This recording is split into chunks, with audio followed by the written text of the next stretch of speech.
Carroll, bringing it forward. Thompson's making the run. Carroll hangs on to it though. Still Davy Carroll. Could go all the way here. Oh, what a goal!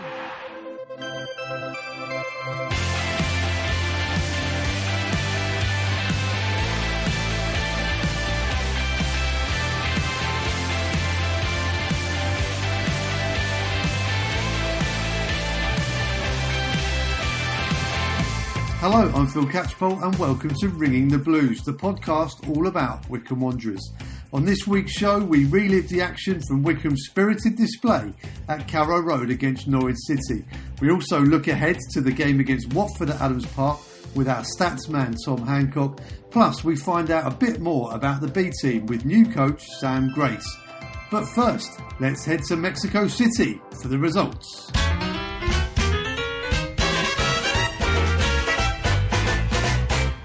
We are ringing the blues from Mexico City. My name is Uri, and here are the results for the Championship League. Get ready for a lot of 1-1s, okay? Watford 1, Bournemouth 1, Bristol City 1, Swansea City 1, Cardiff City 1, Middlesbrough 1, Coventry City 0, Blackburn Rovers 4, Huddersfield Town 1, Preston North End 2, Millwall 1, Barnsley 1, Norwich City 2, Wycombe Wanderers 1, Queen's Park Rangers 0, Birmingham City 0, Reading 3, Rotherham United 0, that's a lot of R's, Reading and Rotherham, Sheffield Wednesday 0, Luton Town 1, Stoke City 3, Brentford 2. And as for Chairboys Spanish, well, it's very easy. You know, we are celebrating Halloween, we're in Halloween season, and in Mexico we celebrate the Day of the Dead. So how do we say Day of the Dead in Spanish? Well, día, death, muertos, muerte, muertos, death. So, Day of the Dead, Día de Muertos. Happy Halloween season, happy Day of the Dead, and back to England, to the Ringing the Blues studios with my amigo Phil Catchpole. So Wycombe headed to Carrow Road, still in pursuit of their first points in the Championship. They took on a strong Norwich team who were freshly relegated from the Premier League. Here's what happened. It's just not good enough at the moment, you know, so I need to make sure that we're all positive for Saturday. We go again. We've got to find a way. But that's 6 wins and 60 defeats on the spin, and I think that's a first for me. You know, I've had 5 before, but never 6, and it's not a nice place to be. But you know what? I'll get them up for a weekend at Norwich. Cantwell now, forward to Pookie, he's unmarked in the middle, through, can he get a shot away? He does, and that's a goal, easily taken actually, just sliced right through the middle of the Wycombe defence, and it really hasn't taken very long, less than 3 minutes. That's such a shame, because Wycombe did look bright from the kick-off. Jacobson looks up, floats it again, over for Wheeler. Lovely little header. Can Kashket get ahead of the keeper? He does, and he scored! Wycombe Wanderers have scored an equaliser against Norwich. Beautiful play there. Long ball from Jacobson. Kashket held his nerve, got past Krul, and it's Norwich 1, Wycombe 1. Vrancic, can he get a shot away? He takes a dive. No one touches him. The referee thought that was a foul, I don't know, apart from the fact that Vrancic lifted off like an Apollo moonshot and landed like a sack of potatoes. Looks like Vrancic is lining up for it. Chips it. Top corner. That is a real kick in the teeth for Wycombe Wanderers. Vrancic with a free kick from the top drawer. Gareth, we'll talk about the performance because you often talk about the performance having your name on it, and that was a Gareth Ainsworth performance today. Absolutely, you know, it's Carrow Road. This team is designed to go straight back up to the Premier League, and 8 or 9 of those players played in the Premier League last year, so what a fantastic account of ourselves we've given today. How we haven't got a penalty is beyond me, honestly, really is. We're not getting any decisions at the moment.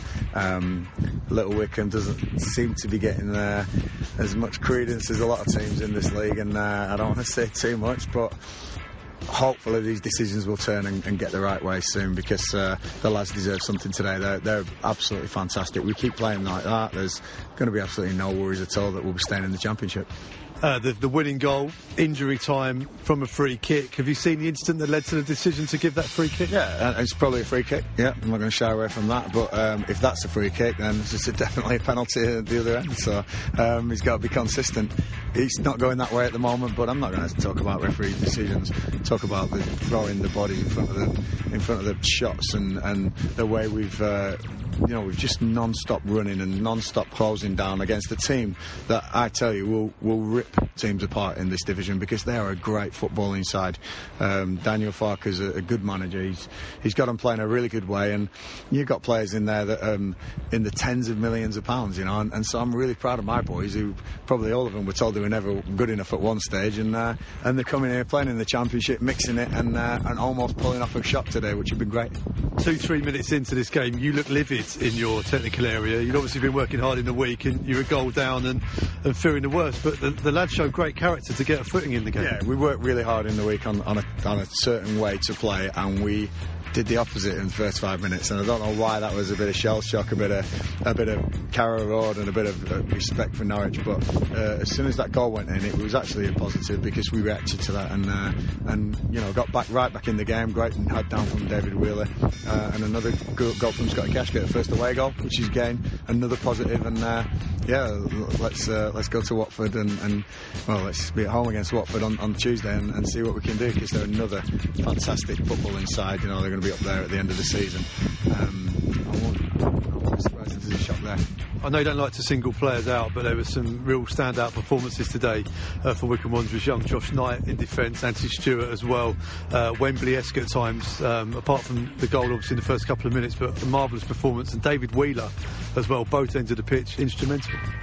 Brilliant. I don't want to single anyone out, because they were all brilliant. Even the boys who didn't play and were in the stand, just getting behind, it was almost playoff-esque, hearing them all appealing and shouting, and we're all in this together. I've got some big characters in that dressing room. I'm relying on them to come in and come to the front when I need them, and the legs today almost got us a result. Didn't, but Tuesday's not far away. I'm looking forward to that. Do you feel it's getting closer? Yeah, of course it is. We're a long way away from Blackburn and Swansea and games like that, where we really felt quite off it. There's going to be some real twists and turns this year, and as long as there's breath in my body, there'll be a positive attitude to go into surviving in this Championship. And Uchik Piezu coming off the bench as well. Many Wycombe fans would have been absolutely delighted to see him. Some good minutes for him, and he held up the ball at times and really showed what he could offer. Yeah, Uchik's going to get stronger and stronger. He's got the big man to learn off, but the big man's still got a big part to play as well. And I think between them two, we've got some fearful strikers. Scott Cash getting goals. Alex Samuel's still a threat. So I'm pleased we're getting some bodies back, aren't we?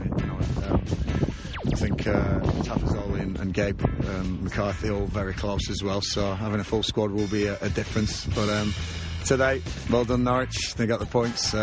We'll be back, and I look forward to when they come to Adams Park as well. And finally, for me, the Wycombe players coming off the pitch looked angry at the end, which that's a good sign, isn't it? It's a great sign.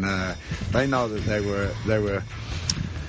It was something that they deserved. I think it was taken away from them by decision. I think there's a penalty in that game that I don't want to go on. We're not getting it at the moment, but there's a red card and a penalty that we just didn't get. But I'll never ask for red cards for any player, and referee doesn't see it. He doesn't see it. That's part and parcel. We've got to make sure that we react the right way on Tuesday, and we will do. So the Canaries broke the Chairboys' hearts late on at Carrow Road. We've set the regional accents machine for Norfolk. Here's the opposition view. Where are you? Where are you? Let's be having you! Come on! Canary Chris. My God, that was some grade A horse manure for the first hour or so. We should not be relying on Super Mario's Wonder Boot in injury time to see off Wycombe Wanderers. Uncle Fred. Dreadful performance against the worst team ever to be in the Championship. The Gun Show. Bram and Derby and that leaving without a point was harsh after their performance. They might struggle late in the season as they put a lot of effort in to balance out a lack of skill, but you couldn't fault their application. Fair play to them. They gave it a right old go, and I hope they make a fight of staying up. Enough said.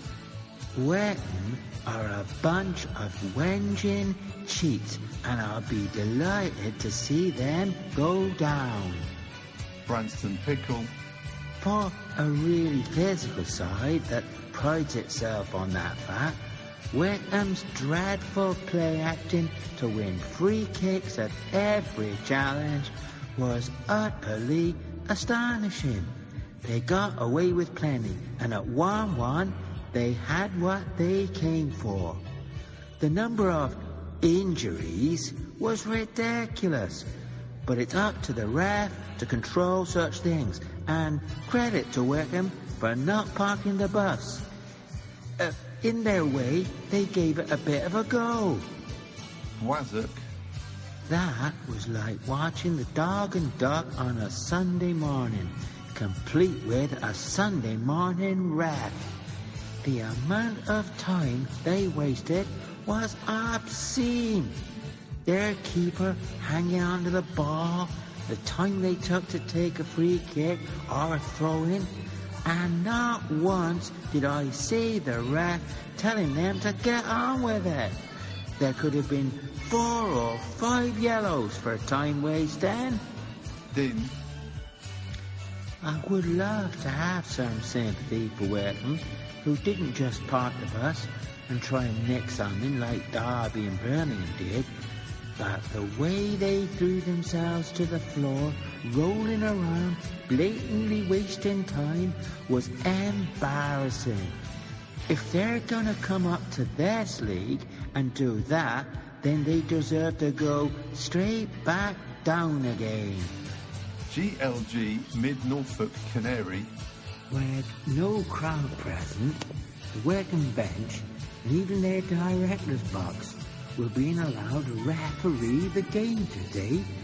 Their voices were the loudest you could hear, and they influenced a weak referee in Gavin Ward. A full stadium would have thrown them out. Rock the boat. This game was Wycombe's cup final, coming up against a team that was in the Premier League last season.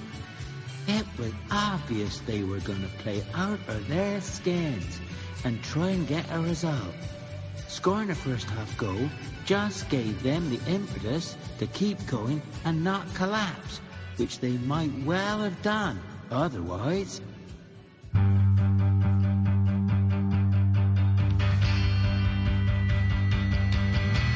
Giles Phillips, Curtis Anderson, Andre Burley, Andron Giorgio, Malachi Linton and Anis Mehmeti. All young players signed for what we thought was called the Wycombe Wanderers B team.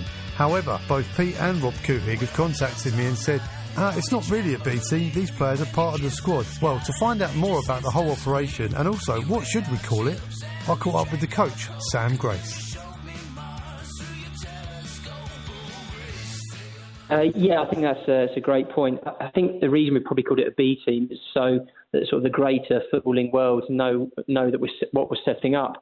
Really, it's probably something like a prospect squad because from the outset we aimed to sign 6 players, and we were very much of the mind that we want to keep it small so that they can train with the first team day in, day out, so they get that opportunity to work with the wonderful squad that's been put together. You know, learn off the likes of Bayo and Blooms and understand what Wycombe's all about, and just get that mentoring not only from the coaches but from the players.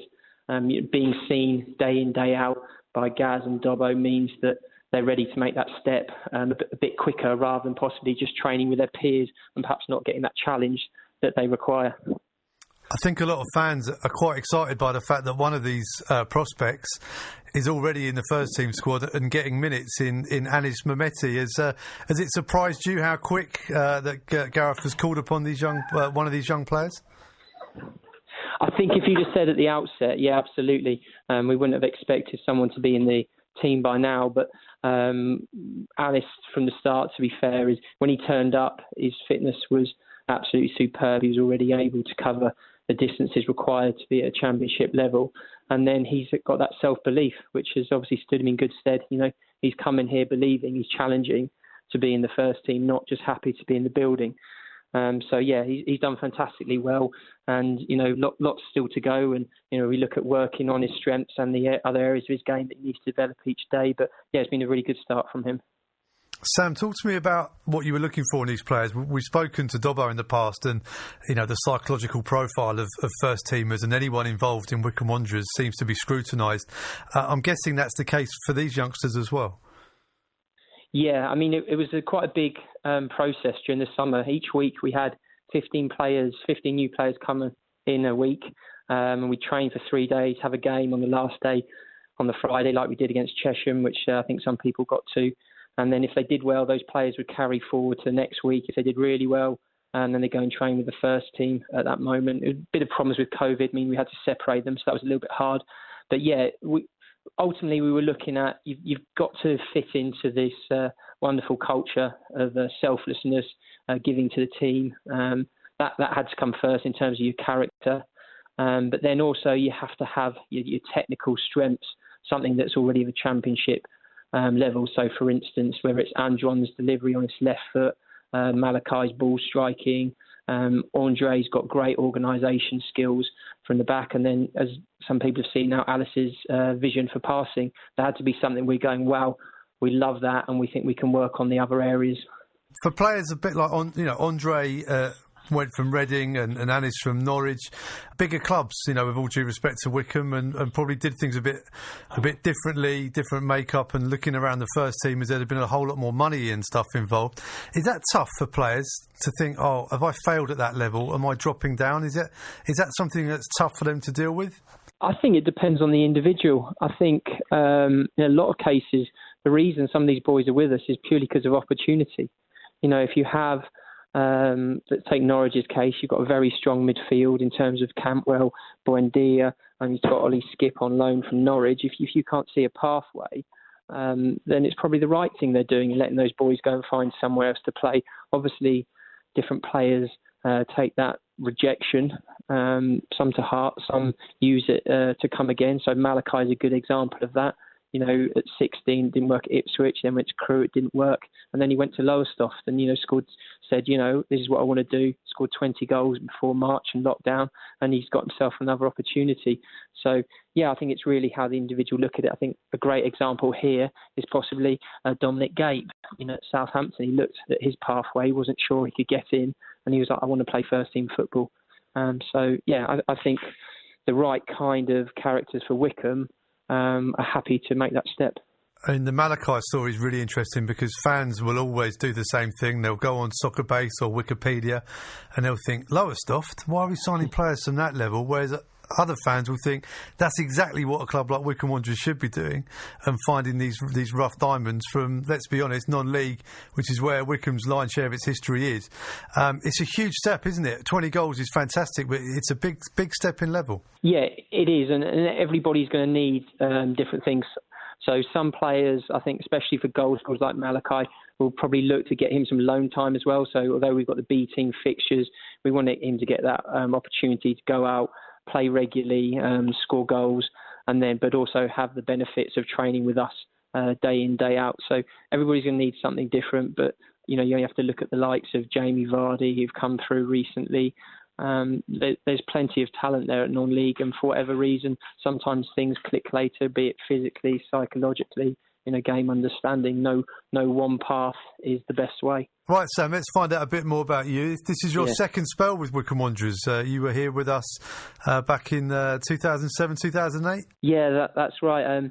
I started Centre of Excellence then, run by Gary Carser, and came up, had just got my B licence, actually through Jim Kelman, previous manager for Martin O'Neill. He'd taken me through that. And he applied, and they asked me to come assist just with the under-9s to start with, and that was fantastic for me. I worked with Dave George, who showed me really, the technical requirements, the psychological characteristics that were really required, and then over the sort of the next 4 years, went sort of then started taking the age group myself, went up to under 12s until the last year when I was doing one of the foundation phase age groups first. Then I'd go and help with the 14s during the day. I'd come and assist with the youth team, set up a couple of development centres as well, one based in Aylesbury, which was looking good. And yeah, really just involved in an environment where everybody was pushing each other in a positive way, feeling that you're part of something bigger, and just desperate to improve and develop both players and staff alike. It was a fantastic period for me that I look back on very fondly.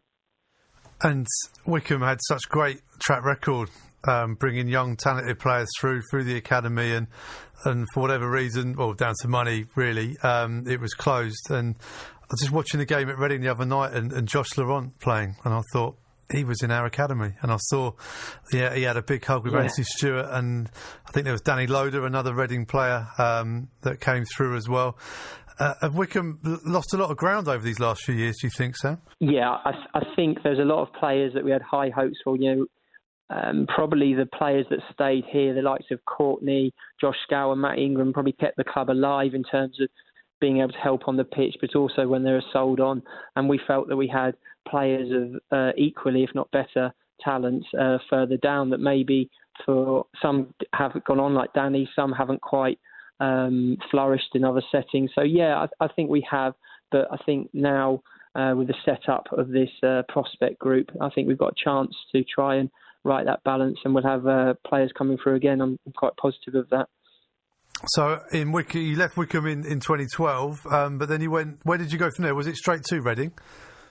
Oh, I watched a lot of the Olympics that summer on firstly on the sofas, trying to get over it. It was like a real loss, to be honest. But yeah, I started in the following January. I started at Reading, went back to a football and education project, which was good for me in Aylesbury. It was a chance for me to get my A licence completed. And then, worked through the age groups at Reading until when I finished up there in August with the under-16s. Fantastic to be part of Category 1 Academy, see how, when you do have bigger resources, how it can be used to benefit players. And, that's given me some great experiences and some ideas that I've brought across to here, and are now using those to help the 4 players at the moment hopefully develop and flourish and be the best they can be. And how was it to get the call from Wycombe Wanderers? And has this been in the pipeline for a while? Because Rob Couhig spoke about a development, or B team as it was then, quite a while ago when he first started making overtures towards buying Wycombe Wanderers. So has this been in the pipeline for a while? We spoke, the first time I spoke with Rich was in March, but about it. Rich is very good in terms of he never raises people's expectations. So I hadn't heard about it before then, to be honest. But I've always been close with Rich, Dave Waits, who's back, came back to the club not long after the Centre of Excellence folded, and Gaz they've always been very good to me. Usually come in a couple of times a year, see how they're getting on, see who's doing well, and just see how they're doing things again. So it was. Once they made that call and they explained their vision, it was quite an easy decision for me to make. It was a great opportunity for me in terms of my development, also being part of the club again. So, I see you out on the pitch on match day, I think playing a bit of foot golf with Dobbo as well, which is always good. It's always good for me before a game, because even when fans are in, I'm normally there early, and it's the only bit of action I get to watch before the team sheets come out. So it's good to see you taking part in that.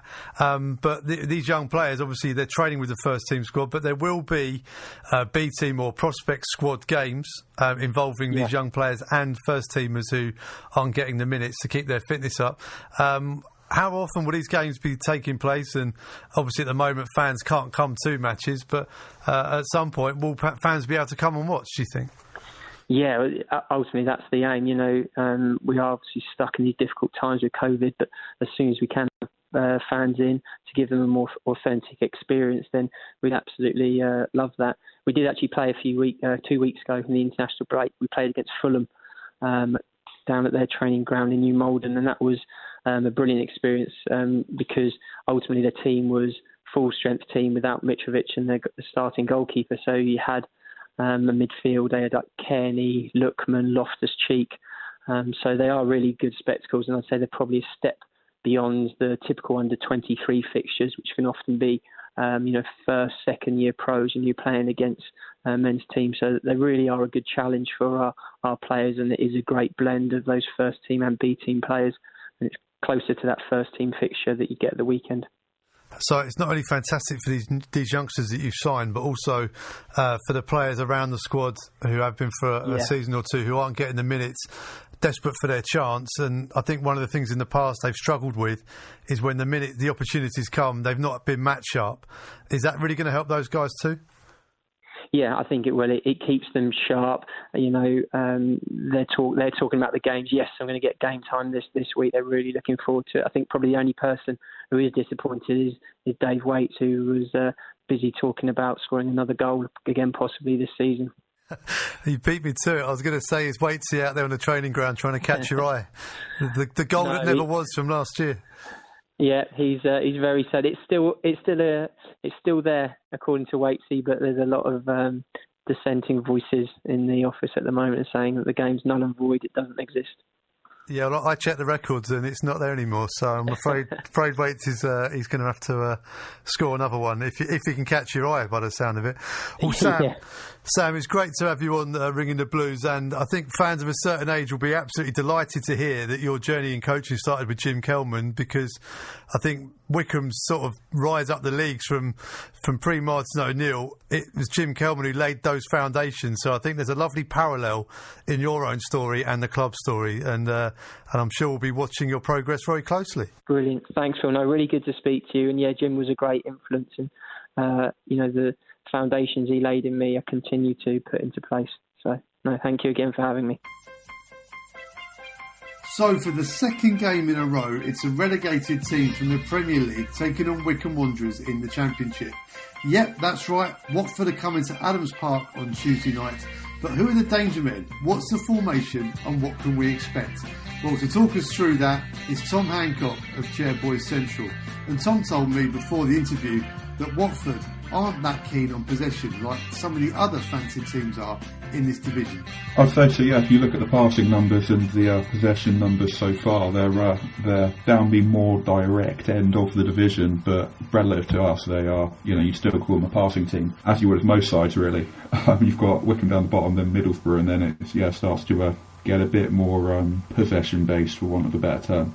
But yeah, compared to Norwich, they're quite different. So Wycombe had an excellent performance against Norwich. How will they approach this game against Watford? Will they have to change their approach and style, do you think? Broadly speaking, I don't think so. I think you want to keep the two up top against Watford's three-man defence. I think all the little, the general work rate and the closing down and everything, all those little things that came together on Saturday is what you want in any performance. And if I were Gareth, I'd be picking the same side and going out and trying to do the same again. Watford haven't really kind of got any rhythm yet, but the results are fairly ominous. They're not playing great, but they're picking up points. They're fully expected to go back up to the Premier League with the size of budget they've got.